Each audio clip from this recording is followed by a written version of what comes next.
ఒక జర్నలిస్ట్ పేరు చెప్పండి, క్రైస్తవ భావజాలం ఉన్న వ్యక్తి పేరు.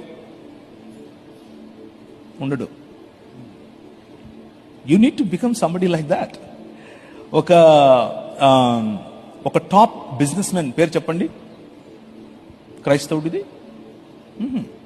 ఉంటారు అక్కడక్కడ చిన్న చిన్న వ్యాపారాలు నాలాగా, సరిపోదు.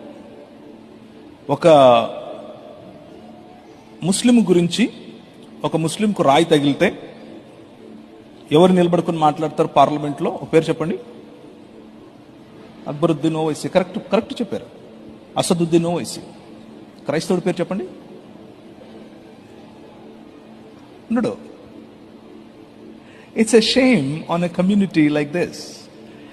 A community that forgets its history will not remain in history. ఏ సమాజం అయితే వారి చరిత్రను మర్చిపోతుందో వాళ్ళు చరిత్రలో లేకుండా పోతారు. ఒకసారి వెనక్కి తిరిగి చూడండి. అంబేద్కర్ గారిని నిలబెట్టింది ఈ సమాజం, రైట్? భారతదేశానికి ఐఏఎస్ అనే వ్యవస్థను పరిచయం చేసింది ఈ సమాజం, రైట్? భారతదేశానికి ఐపీఎస్ అనే వ్యవస్థ పరిచయం చేసింది ఈ సమాజం, రైట్? భారతదేశానికి వైద్యం పరిచయం చేసింది ఈ సమాజం, అవునా కాదా? భారతదేశానికి విద్య పరిచయం చేసింది ఈ సమాజం, అవునా కాదా?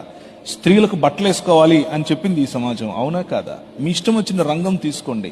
అన్ని రంగాల్లోనూ ఈ రాజ్యమును స్థాపించి విస్తరింపచేసే పని సమాజం చేసింది, క్రైస్తవ సమాజం. ఈరోజు భక్తి భజన చేస్తున్నారు. చిరునవ్వుతోనే చెప్తున్నారు. భక్తి భజన, ఆ భజనకు భక్తికి దేవుడు పడతాడు అని అనుకుంటే మీ కర్మ. That's not.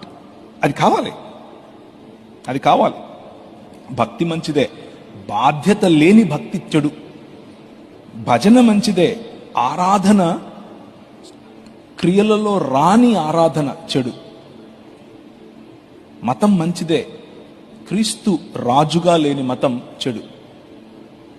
ఈ మూడు, బాధ్యత లేని భక్తి, మతతత్వం, దీన్ని వదిలేసి ఎక్కడికో వెళ్ళాలి అన్న ఆత్రంలో నీ సమాజాన్ని మర్చిపోవటం. దీని కారణంగా క్రైస్తవ సమాజం సరిగ్గా క్రీస్తు యొక్క రాజ్యాన్ని, క్రీస్తు రాజు అని, ఆయన దేవుడు అని రిప్రజెంట్ చేయలేకపోతుంది. అన్ని రంగాల్లో మైక్ పట్టుకొని అరవటమే రిప్రజెంటేషన్ అని అనుకుంటున్నారు. గట్టిగా మాట్లాడటం రిప్రజెంటేషన్ అనుకుంటున్నారు. కొట్లాడటం నో, అవి కాదు మన క్రియలు. New creation. మనం ఒక నూతన సృష్టి. మనం నూతన సృష్టి అనే ప్రాజెక్ట్స్ తలపెట్టాలి. ఆ ప్రాజెక్ట్స్ ద్వారా క్రీస్తు రాజ్యాన్ని పరిచయం చేయొచ్చు.